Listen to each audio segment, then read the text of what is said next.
Bueno, buenas tardes. Vamos esperando que se vayan conectando. Estamos en eso como para dar comienzo a esta primera charla.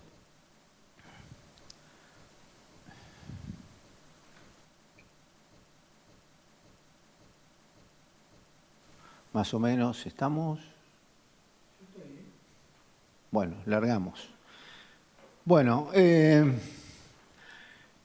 dentro de esta nueva modalidad de comunicación, reemplazando las tradicionales, es que desde Semillas Vizcayar estamos incursionando en esta alternativa que hemos dado en llamar ciclo de charlas de forrajes y pasturas. Vamos a tratar de que sean charlas muy útiles, sobre todo bien prácticas, bien de coyuntura, bien que tengan que ver con una época determinada del año con sus características de la actividad. Así que es así que la primera de todas las hemos dado en hablar sobre lo que hace a los verdeos de invierno, desde la producción y utilización de los verdeos de invierno. Para ello vamos a contar en esta oportunidad con la compañía de dos técnicos muy conocidos de la casa, el ingeniero Oscar Bertín, especialista en forrajes y pasturas, es un referente técnico nuestro del semillero, un ex INTA durante muchos años. Y en esta oportunidad también contamos con la presencia de un médico veterinario nutricionista, Martina Will, un técnico de la sección bovinos de Tecnal, que bueno, tiene que ver con la temática de los forrajes, de los verdeos de invierno, que presentan algunas características nutricionales que ameritan mucho la opinión de un nutricionista. Así que, bueno, tenemos muchas preguntas. Vamos a tratar este ciclo de repetirlo, vamos a ver cómo sale, cómo les parece a ustedes. Y hemos recibido muchas preguntas, como 27 preguntas, que hemos tratado de resumirlas y tratar de que ellas vayan guiando o guionando esta charla. Así que, si les parece, vamos a dar comienzo a la primera. La primera serían dirigidas a Oscar y tienen que ver, Oscar, varios aspectos, porque hemos tratado de resumir las preguntas y dividirlas por bloques. En el primero podría ser, entre varias preguntas están, ¿qué especies de verdeo de invierno recomiendan según zona? Habla también de distintas curvas de producción del pasto. ¿Cuántos kilos por hectárea recomienda sembrar? Y desde ya les adelanto que el ingeniero les va a hablar más de qué kilo por hectárea de semillas viable por metro cuadrado, que es como profesionalmente debe manejarse la siembra de forrajeras en general y de verdeos también. Y también hay varias preguntas sobre diferencias entre variedades en lo que hace a la parte cuantitativa y cualitativa. Así que es amplia la pregunta, Oscar, te la dejo. Bueno, con respecto a qué especies y según ambientes, hay especies que son digamos, que se cultivan en muy diferentes ambientes. Un ejemplo clásico es la avena, que se cultiva desde zonas húmedas hasta semiáridas, y otras que tienen ambientes más restringidos o más específicos para determinados ambientes o determinados usos. Un ejemplo, por ejemplo, es el centeno. El centeno o el triticale, digamos, son especies que se utilizan en zonas semiáridas básicamente, o con el fin de producir altos volúmenes para cultivos de cobertura. Y otras que son más restrictivas a ambientes y producciones de alta calidad, como pueden ser los ryegrasses. En general los ryegrasses son donde interesa que se produzca mucho pasto en invierno, en ambientes más bien húmedos, suelos más bien fértiles, aunque prospera aún en ambientes de menor fertilidad, de modo que tenemos especies para diferentes ambientes y diferentes usos. ¿Dónde metés la cebada, Oscar? Bueno, la cebada es también de ambiente amplio, se cultiva desde zonas húmedas hasta ambientes semiáridos. Su característica es que, digamos, tiene una muy alta respuesta a la buena fertilidad, acepta ambientes con cierto nivel de salinidad y es una especie que produce mucho al inicio, cuando recién se la siembra, o sea, es muy precoz en la producción, y es muy apta, no tanto en invierno, no tanto en la primavera, y es muy apta para forraje conservados. O sea, es una especie bastante especial, digamos. Con respecto al modelo de distribución, hay un modelo general, que es especies que tienen muy alta producción al inicio, cebada, avena, digamos los 40, 45 días podemos estar usándolas con buenas disponibilidades. ¿Cuáles son las buenas disponibilidades? ¿O cómo se decide cuándo empezar a pastorearlas? Bueno, normalmente se siembran a 15 a 17 centímetros y es cuando se cierra el surco, cuando tiene aproximadamente 12 a 15 centímetros de altura, o digamos, otro criterio sería cuando no se arrancan las plantas, por ejemplo. Eso se aplica más para ambientes donde se laborea, ¿no? Pero bueno, hay zonas en que todavía se laborea. Así que esos serían los criterios para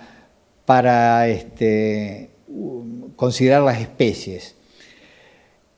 Con respecto a qué densidades de siembra, también el factor ambiental es un factor clave, porque en ambientes áridos o semiáridos, más bien no áridos, sino semiáridos o subhúmedos, debemos tener menos plantas, porque el ambiente restringe y genera la competencia muy fuerte entre plantas. Entonces, en ambientes de bajas lluvias, 500 a 650 milímetros, no deberíamos buscar más de 150 plantas por metro cuadrado. ¿Cuántos kilos por hectárea es? Bueno, eso obviamente depende de la especie, pero por ejemplo, tomando la avena, pueden ser 60 a 80 kilos dependiendo de la calidad de la semilla.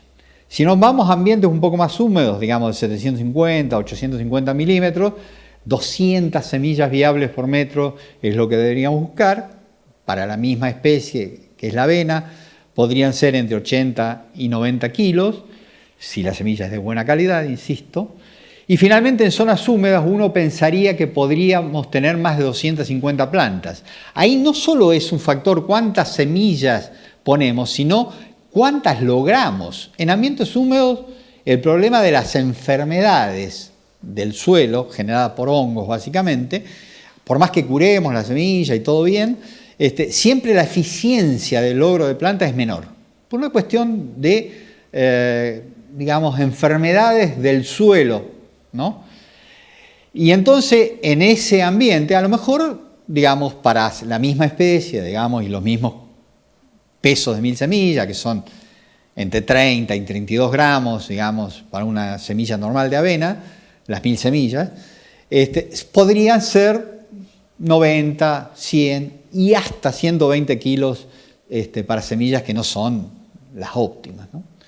Así que varía en función del ambiente y en función, obviamente, para las otras especies también hay diferencias. No es lo mismo para el ryegrass, que hablamos de 15 a 25, 30 kilos, dependiendo del ambiente, ¿no? Y dependiendo el tipo de ryegrass. Y el tipo de ryegrass, si son diploides o son tetraploides, pesan casi el doble. Queda una, Oscar, en este bloque, que es la diferencias entre variedades, tanto lo que hace a cuantitativo. Bueno, yo dividiría dos cosas, digamos. Hay variedades modernas y variedades antiguas.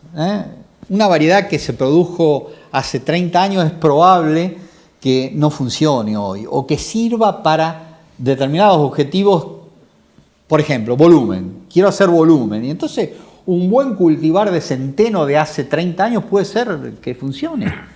Pero hoy, pensándolo al verdeo como para ser usado por los animales, tenemos que pensar en variedades modernas que tengan resistencia a enfermedades, a plagas, las más comunes, la roya, por ejemplo. No podemos sembrar un ryegrass que tenga susceptibilidad a roya, por ejemplo. Ahora, dentro de las variedades modernas, las diferencias entre variedades no son muy marcadas. Tienen más que ver con las especies que con las variedades. No es cero, ¿eh? Hay variedades de centeno, por ejemplo, que distribuyen mejor la producción, aunque sean modernos, que otros. Lo mismo ocurre con los ryegrasses. Hay variedades dentro de los tetraploides, de los ryegrasses tetraploides, que producen más al principio y otros que son de ciclos mucho más largos. Está claro que hay diferencias entre variedades, que para determinadas circunstancias pueden ser muy importantes. Bien. Es decir, yo quiero tener un ryegrass que distribuya lo mejor posible la producción todo el año, es un factor varietal importante, ¿no?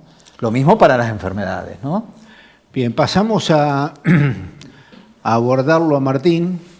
Y acá también redondeamos una cantidad importante de preguntas que tienen que ver más con el manejo y con la calidad del verdeo. Y acá también tendríamos que dividir las cuestiones de los verdeos en situaciones donde los verdeos están en una rotación de producción exclusivamente animal o cuando los verdeos están en una función de producción animal o producción de carne, pero entre ciclos agrícolas. Eso nos da unas limitaciones de épocas de siembra y épocas donde tenemos que dejar de utilizarlo. Dentro de ese contexto, mucha experiencia tiene Martín en el manejo, las calidades, la suplementación, las digestibilidades, y con eso, Martín, nos gustaría que nos hagas un resumen. Bien, con respecto a la calidad propiamente dicha de los verdeos, está muy relacionada con el estado fenológico al momento del pastoreo, por supuesto, ¿no? A medida que va progresando ese estado fenológico y pasamos de estado vegetativo y vamos avanzando en estado, la calidad disminuye drásticamente. Para definir calidad propiamente dicha desde el punto de vista nutricional, uno básicamente con 4 o 5 parámetros podría tener un panorama muy claro de la calidad de ese verdeo, y esos parámetros son materia seca, proteína bruta, fibra detergente neutro, digestibilidad y energía metabolizable. Pero sin lugar a dudas, el parámetro de calidad estrella, que no es solamente para los verdeos, sino para todos los tipos de alimentos que pueden estar a disposición del ganado, forrajes conservados, es la digestibilidad. La digestibilidad lo que indica es la proporción del alimento que ingiere el animal que no es excretado por heces. Entonces, cuanto más elevado es la digestibilidad, mayor es el aprovechamiento que hace el animal, en este caso el verdeo, y es menor lo que excreta. Por lo tanto, va a tener más nutrientes disponibles para primero satisfacer sus necesidades de mantenimiento y luego para producir. En el caso de los verdeos, en estado vegetativo, estamos hablando de digestibilidades del orden del 70 a 75%. Y excelente.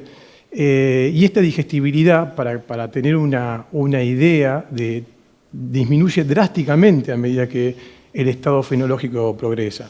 Yéndonos a un extremo, para ser conceptual, ese verdeo que tuvo en estado vegetativo 70-75% de digestibilidad y está entregando al animal 2,5 megacalorías de energía metabolizable, puede llegar a digestibilidades del orden del 50% y energía metabolizable del orden del 1,8 a 2 megacalorías. ¿Eso qué significa en términos prácticos?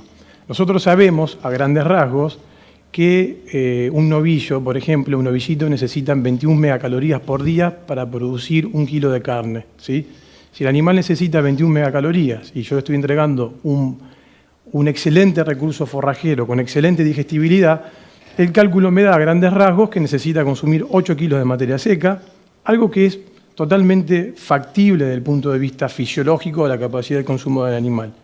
Ahora, si me voy al otro extremo, pensando en un material con 50% de digestibilidad, para cubrir esas 21 megacalorías, el animal necesitaría consumir 12 kilos de materia seca. Claro. Imposible, Claro. porque no tiene la capacidad de consumo de hacerlo.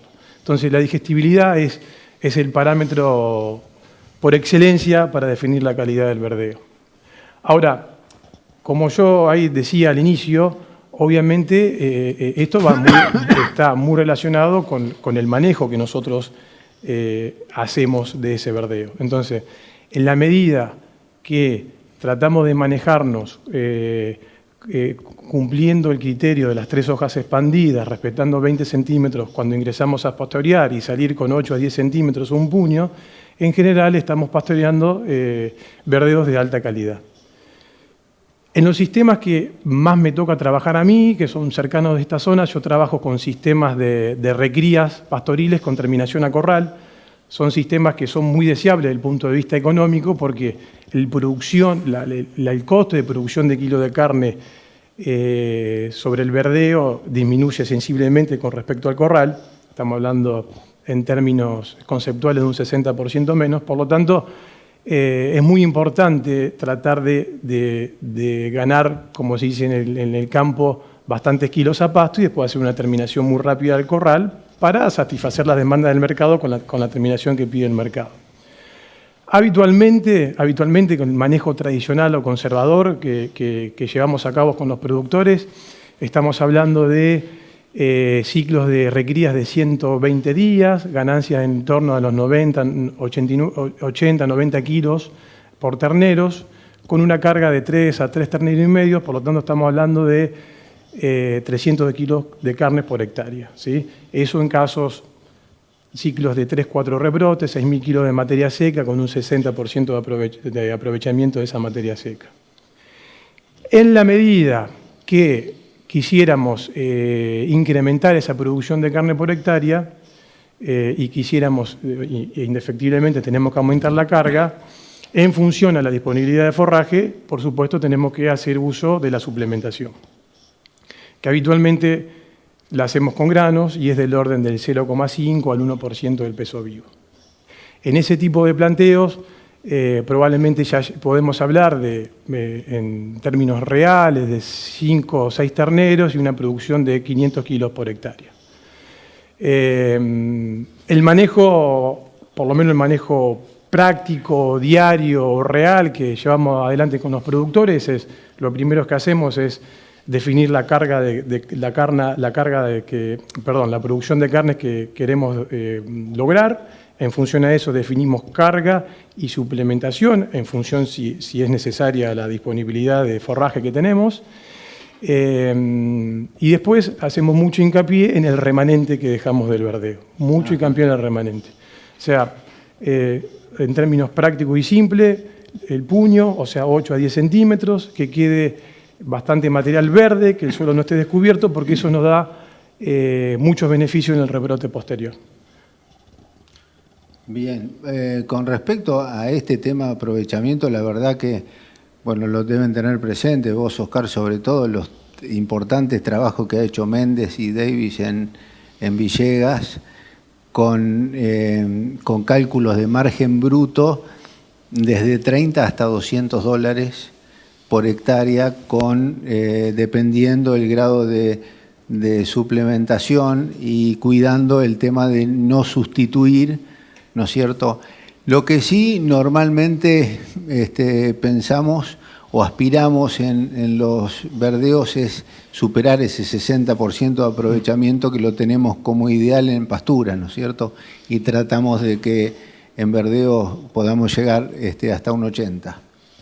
Bueno, vamos a la tercera, Oscar, y esta tiene un montón de preguntas que tienen que ver con las fechas de siembra, las diferencias de producción de acuerdo a cómo nos vamos estirando, porque bueno, volvemos, cuando nosotros estamos en un planteo ganadero, que a lo mejor venimos de comer un verdeo anterior, que lo terminamos de comer en noviembre, y estamos esperando para sembrar el verdeo de invierno nuevamente, no tenemos problema. Ahora, cuando estamos entre agricultura, sembrar los primeros días de marzo es casi imposible, a no ser que vengas de un maíz de silo. Entonces se nos presenta, además de la fecha donde tenemos que quemarlo para ir al futuro planteo o cultivo agrícola, la fecha de inicio de... ¿Qué nos puedes decir ahí? Y después, y después te tiro otro montón de preguntas que está con el tema fertilización, oportunidad de los momentos de fertilizar. Sí, está claro que la fecha de siembra es decisiva en la producción del verdeo, digamos, sobre todo en los planteos mixtos, donde después va a continuar un cultivo de verano y necesariamente tenemos que cortar el verdeo en septiembre-octubre o antes. Es un límite muy estricto de tiempo que tenemos para usarlo. Y está claro que cuanto antes lo sembremos, producimos más y además tenemos menor tiempo de espera para el primer uso, que eso es clave. Cuando nosotros sembramos en el momento ideal, podemos estar en 40, 45, 50 días empezando a usar, por ejemplo, una avena, o 60 o 70 días un ryegrass. Si nosotros nos demoramos, hay una reglita, no es perfecta, pero es por cada día de atraso que nos atrasemos en la siembra del verdeo, son 2 días de espera más que tenemos que hacer para usarlo. No es así exactamente, pero uno mentalmente conceptualmente debe tener en cuenta esa idea. Si no podemos sembrar el verdeo en momentos, sabemos las consecuencias. Ahora, hoy hay muchas nuevas técnicas que nos permiten empezar a sembrar por lo menos alguno de ellos, la avena, el ryegrass, incluso la vicia como acompañante de estos verdeos, tanto para cultivos de cobertura como para uso directo, digamos, o incluso para forrajes conservados, es la posibilidad de incorporarlo, digamos, antes de cosechar el cultivo de verano que antecede. Tiene sus limitantes, no siempre se es exitoso, pero es una posibilidad, digamos, anticiparlo lo antes posible. Si no lo podemos hacer, o porque no tenemos la máquina, digamos, o la siembra con avión, y bueno, lamentablemente sabemos que tenemos que sembrar más tarde y vamos a usarlo más tarde. Así Yo creo que el tema de las máquinas estas que se acoplan a los fumigadores, me parece que han mejorado mucho. La siembra con avión. Sí, correcto. El tema costos, el tema más fácil la distribución, menos influencia del viento. Me parece que es un tema que está funcionando bien. Interesante. Sí. Y en las zonas en donde se laborea y necesariamente zonas del sur de la provincia, por ejemplo, y bueno, en esas zonas normalmente el cultivo que antecede es un cultivo de invierno, como dijiste, un verdeo, o un trigo, una cebada para cosecha. Entonces ahí no hay problema. Entonces ahí tenés tiempos, no hay problema. Además en esa zona es conveniente la siembra muy anticipada, claro. Digamos febrero, claro, fin de febrero. Porque no tenés problema de los golpes de calor. Claro, y tenés que aprovechar las lluvias que van a ocurrir en marzo-abril, porque claro. después no llueve más, de marzo en adelante. Entonces en esa zona es mucho más importante. Nosotros tenemos en zonas húmedas cierto margen para sembrar. Para sembrar. Bueno, y con el tema fertilización, muchas preguntas de ¿cuándo fertilizo? ¿A la siembra? ¿Fertilizo entre cada comida? ¿Cuándo conviene? ¿Cuántos kilos? Yo te he escuchado cuántos kilos de materia seca equivalen a kilos de N. Primero que nada, quisiera comentar cuál es el potencial que tienen los verdeos. En general, los verdeos, cuando no tienen restricciones, tienen una potencialidad de producción de pasto de todo su ciclo, que es otoño, invierno y principio de primavera, de alrededor de 40 kilos de materia seca hectárea día. Que es un dato que hay que tenerlo en cuenta para compararlo con las pasturas, por ejemplo. Qué sé yo, la mejor alfalfa sin latencia no tiene más de 15 a lo sumo 20 kilos de producción en esa época. ¿Y una festuca? No, la festuca está en 10-12 kilos. 10-12 kilos, contra claro. 40. Contra 40 del potencial de los verdeos, lo cual no quiere decir que se exprese ese potencial, porque puede faltar el agua, claro, porque puede faltar la fertilidad, y quizá la fertilidad sea el factor más importante en ese sentido. Yo diferenciaría dos cosas. Por un lado, el tema de la necesidad de fertilizar con fósforo. El fósforo es un nutriente central, es un nutriente que debe ser considerado en el marco del sistema, no del cultivo. Si nosotros tenemos deficiencia de fósforo, bueno, podemos corregirlo con el cultivo anterior al verdeo, porque el efecto del fósforo es más de largo plazo, o podemos incorporarlo con el verdeo. Cuando lo incorporamos con el verdeo debemos hacerlo en implantación, porque es el momento en que vos lo necesitas. El fósforo es un nutriente no móvil. Si yo lo tengo en otro lugar de donde está creciendo la planta, recordemos, los verdeos, como el ryegrass, tienen 20 centímetros de desarrollo de raíces. La avena, 40. El centeno, 50 o 60, o sea, muy superficial. De modo que si no tenés el fósforo ahí, no lo tenés. Entonces los verdeos necesitan que el fósforo, cuando lo incorpores, lo hagas en la implantación. Debes poner el fósforo en la implantación. La discusión es el nitrógeno. Claro, alguien va a decir, bueno, en determinadas zonas no se fertiliza. Está bien, pero los potenciales son totalmente otros, ¿no? Cuando no fertilizamos tenemos potenciales de 2, 3, 4 toneladas de pasto. Cuando fertilizamos con nitrógeno podemos, es el gran elevador del potencial de producción. Y podemos llegar a 6, 7, 8, 9, aún en zonas semiáridas. Bordenave da datos de 10, 12 toneladas con una avena bien fertilizada. Ahora, ¿cuándo lo ponemos el nitrógeno? Porque el fósforo lo tenemos claro, lo ponemos en la implantación. En otro momento, para nada. Salvo que lo pensemos como fertilizante para el sistema, no para el cultivo. El nitrógeno es más discutido porque uno en la implantación no necesita mucho nitrógeno. Por eso los arrancadores tienen poquito nitrógeno. Fertilicemos con 50, con 80 o con 100 kilos de arrancador, siempre estamos hablando de un 10%, un 20% a lo sumo de nitrógeno, o sea, 10, 20 kilos. Nada más, lo que necesita la plántula para desarrollar las primeras etapas hasta el primer uso. Entonces las refertilizaciones con nitrógeno son una alternativa. Lo ideal sería, eso es teórico porque después en la práctica es muy difícil de aplicar el nitrógeno después de cada comida o de cada corte, si se usa para forraje, digamos con pastoreo cero, digamos cuando el forraje se saca y se lleva a un patio de comida, como podría ser en algunos modelos. Eso es lo ideal. Yo diría lo siguiente, quizá el nitrógeno lo tengamos que poner después del primer uso, en su mayoría. ¿Cuánto tiene que ser? ¿Cuál es la respuesta esperada, digamos? Bueno, la óptima, la máxima que podemos esperar es aplicar una respuesta o tener una respuesta de a lo sumo 30-35 kilos de materia seca por kilo de nitrógeno. Eso es el potencial, digamos. Después hay restricciones de agua, hay restricciones de temperatura, no hay hay las heladas y esos niveles van muy para abajo de eso.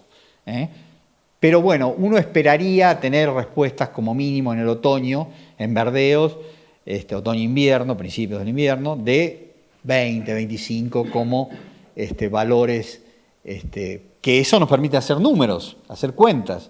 Decir, bueno, si yo puedo producir 20, 25 kilos de materia seca, bueno, ¿cuántos kilos de nitrógeno voy a poner?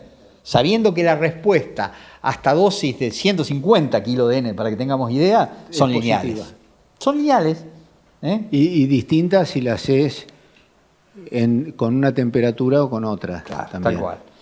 Siempre hay una época en el año que nosotros llamamos el veranito de San Juan, que es la época donde uno claro. Espera, digamos, a fines de junio, que esos fríos tan fuertes que suelen ocurrir a fines de mayo, principios de junio, amengüen, digamos. Y entonces esa es una época que uno espera para dar esa fertilización, ¿no? Claro.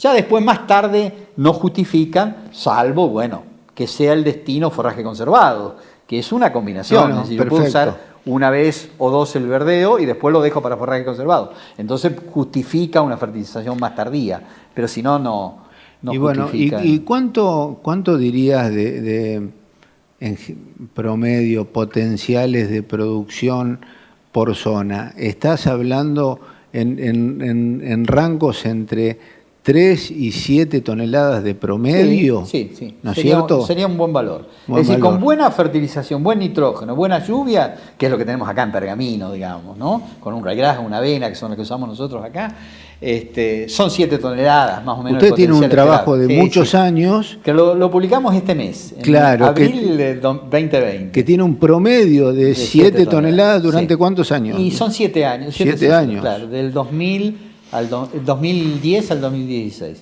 Es Y muy da importante, ese promedio. es muy importante. A veces tenemos 8, 9 toneladas, Sí, algunos sí, años, sí. Pero- Y obviamente el potencial aumenta cuando yo lo dejo para forraje conservado, ¿no? Lógico. Disminuye la calidad, un poco lo que planteaba Claro. Martín, y aumenta la cantidad. Y ahí podemos llegar a 10, 12 toneladas, ¿no? Pero bueno, no es el planteo clásico del verdeo, donde yo diría que el potencial está en 7, 8 toneladas. En algunas zonas, por ejemplo, donde aprovechan el pico de producción de otoño y el de primavera, como es por ejemplo en Bordenave o esa zona, llegan a 10, 12 toneladas de pasto. Pero bueno, usando todo ese pico de primavera que a nosotros no nos sirve porque tenemos que sembrar el maíz o la Claro. soja, ¿no? Y ellos van más a la avena y por ahí nosotros, si lo vamos a usar más lejos, vamos más al ryegrass. Claro. ¿No Sí, es nosotros cierto? el ryegrass lo priorizamos, no porque produzca más, porque la producción es más o menos equivalente, sino porque produce más en invierno. Es más estable. Muy que la avena. La estable avena es muy y de con salida buena calidad. y de fines. Y en cambio el ryegrass es más de pleno invierno. Bien.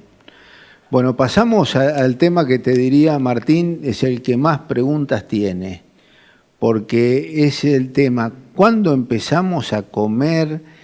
Tenemos problemas de diarrea, se aguachan los terneros, tenemos problemas de vaca caída,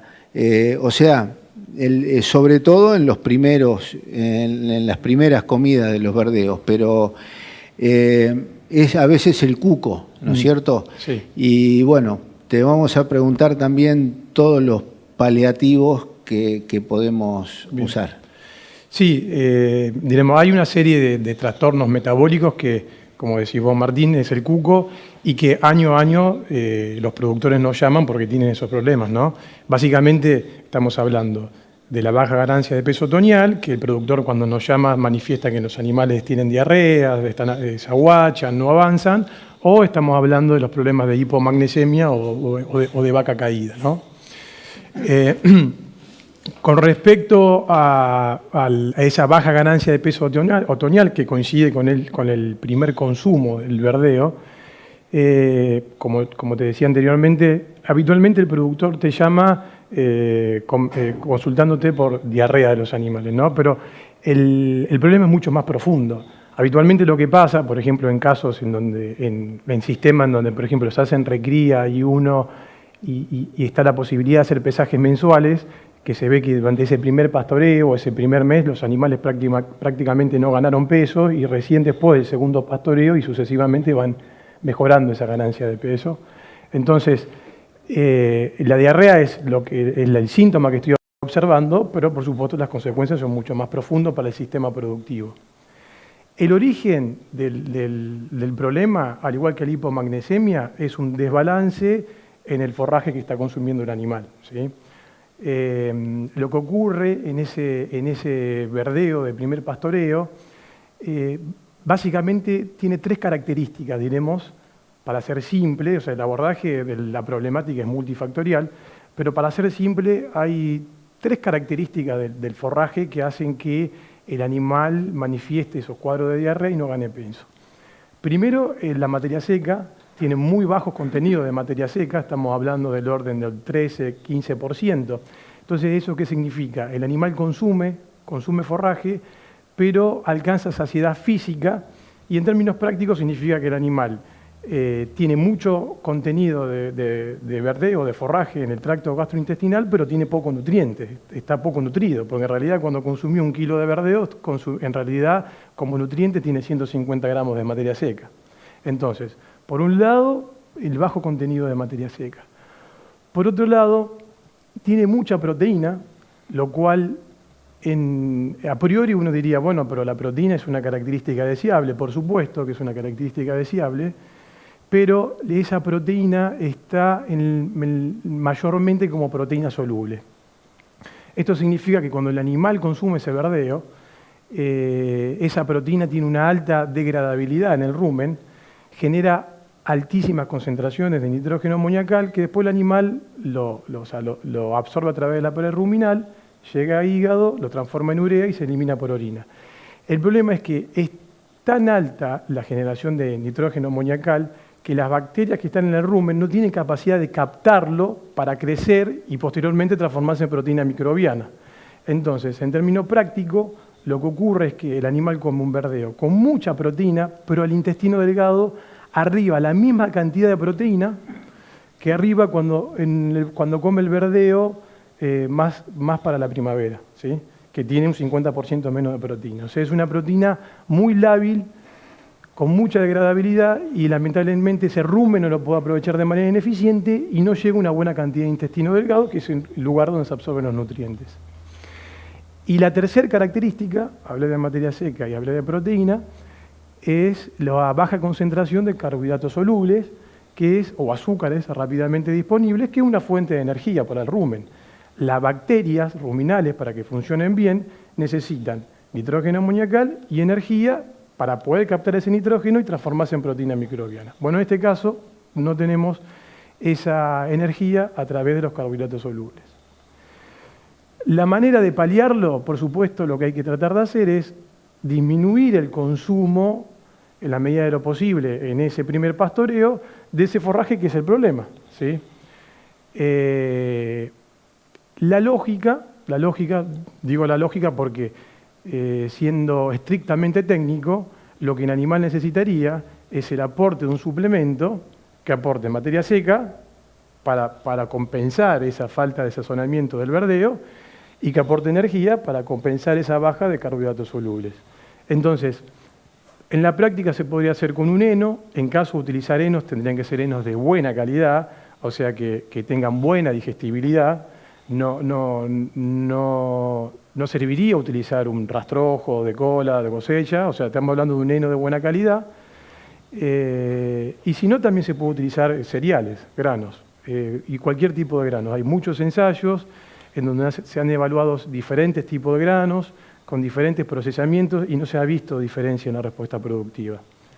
El nivel de suplementación, sea heno o sea grano, está en el orden del 0,5, 0,8 hasta el 1% del peso vivo, lo que estamos hablando de que estamos suplementando un 30% de la capacidad de consumo de materia seca del animal.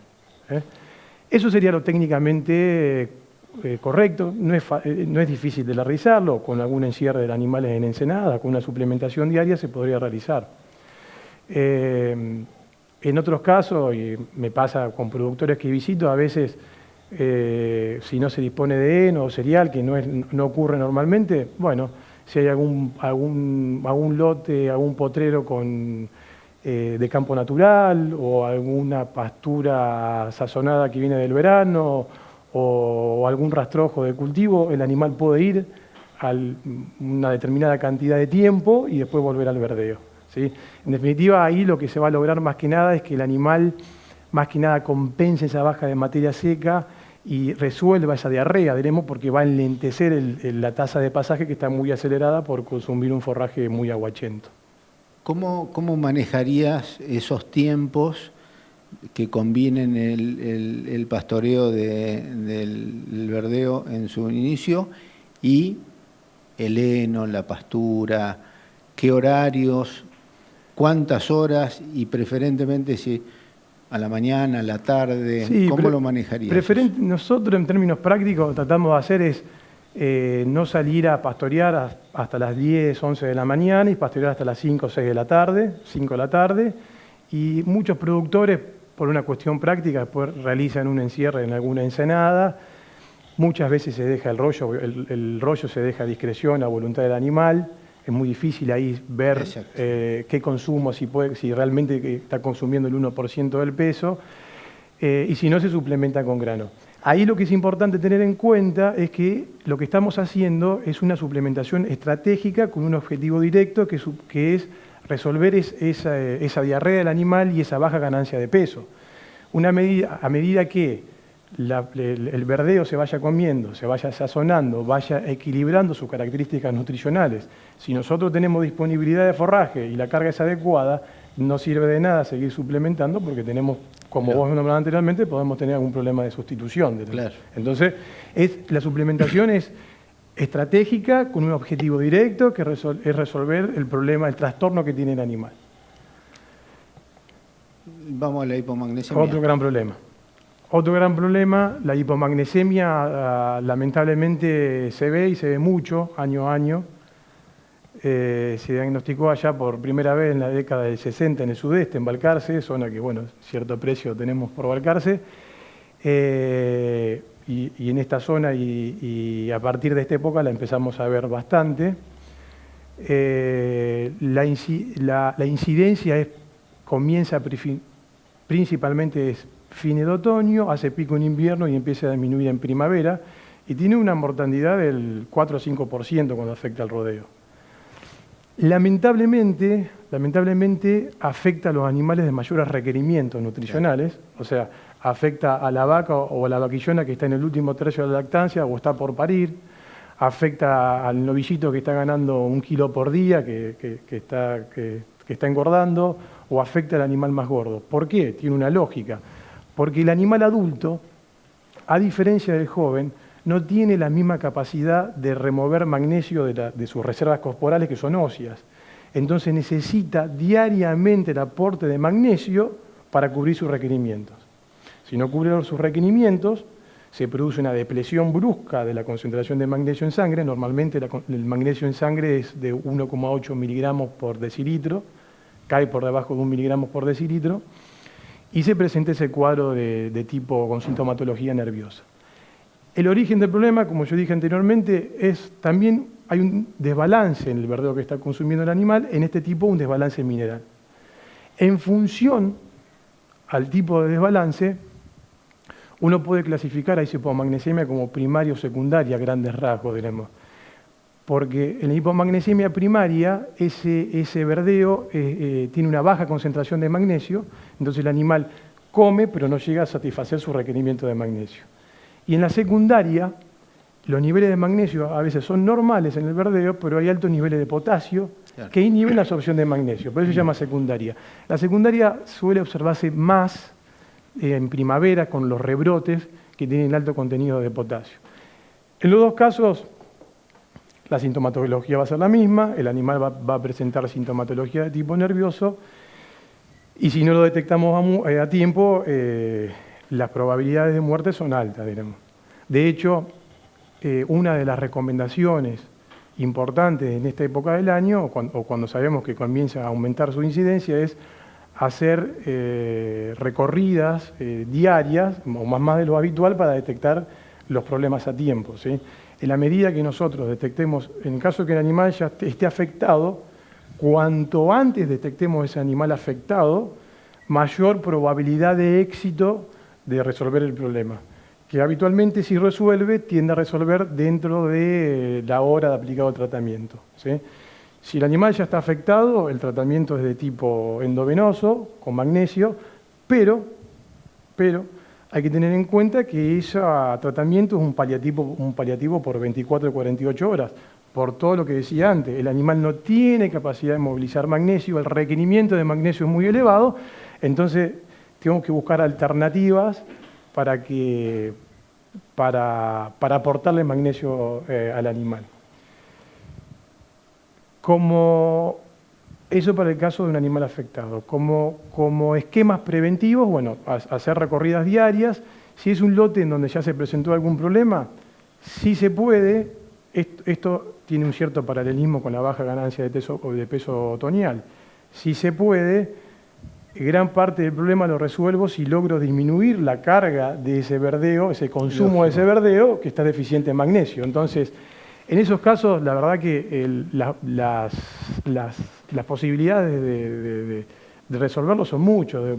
Probablemente puedo hacer también un pastoreo horario en un campo natural, también puedo suplementar con algún heno de buena calidad.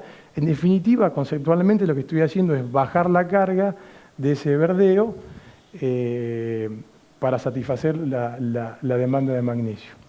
Y por supuesto, también de manera preventiva, se utilizó históricamente y se sigue utilizando el aporte de magnesio a través de diferentes sales.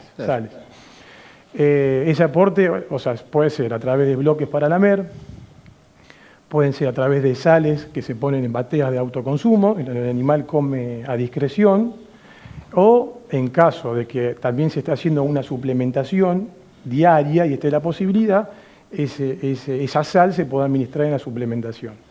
Obviamente, a uno como técnico se quedaría más tranquilo en esta última posibilidad.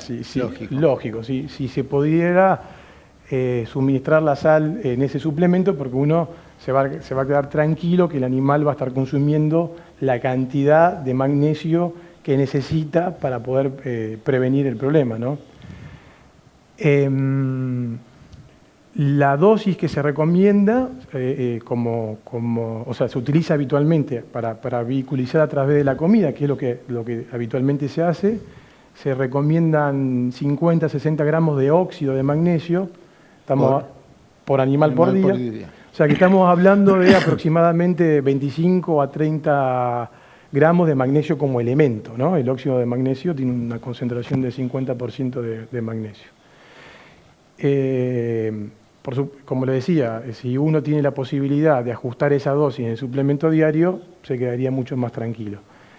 No es fácil de manejar esa dosis de óxido de magnesio porque tiene sabor amargo, en esas cantidades el animal tiende a rechazarlo, por eso otra de las ventajas que tendría la suplementación diaria, al enmascararlo con un maíz, por ejemplo, que se está dando, es poder enmascarar ese sabor que tiene el magnesio. Y si no, en el propio campo se puede diluir con maíz molido o a frechillo de trigo, se lo pone en el saladero y se deja que el animal coma a discreción. Pero necesita el animal o sea, disminuir en la medida de lo posible el consumo de ese verdeo deficiente en magnesio y tratar de aportar a través de las sales. Hay alguna experiencia con agua de bebida. En ese caso se recomienda ya no óxido de magnesio, es cloruro de magnesio que es soluble en agua, 1,5 gramos por litro, pero es más difícil regular, el consumo es mucho más errático, puede precipitar y demás. Así que, bueno, son dos trastornos bien característicos de los verdeos. Bueno, estamos con el tiempo exacto como habíamos estipulado como ideal.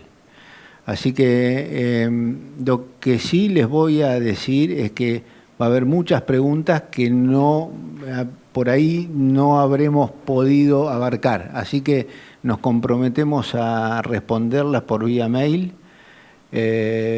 próximamente, durante esta semana. Bueno, otra cosa es que, vamos a alargar prontamente un par de informes sobre márgenes brutos de producciones de carne sobre pasturas y sobre verdeos, con los análisis de costos de materia seca y costos de kilo ganado producido, analizando y teniendo en cuenta sobre todo los costos de oportunidad, teniendo en cuenta los costos de mano de obra, teniendo en cuenta los costos de sanidad.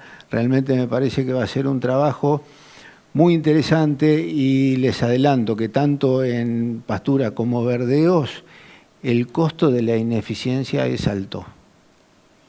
Es alto porque uno muchas veces en ganadería, como es más difícil medir, no se da cuenta. En un lote de soja vos sabés cuánto cosechaste, si perdiste o ganaste. En vacas es más errático.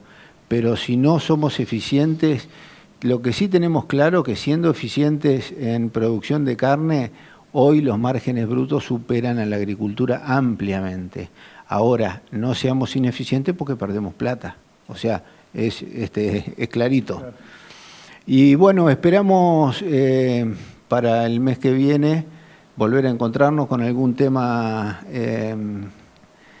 coyuntural, de oportunidad que consideremos útil, y nuevamente muchísimas gracias a ustedes por acompañarnos y a ustedes por acompañarnos también.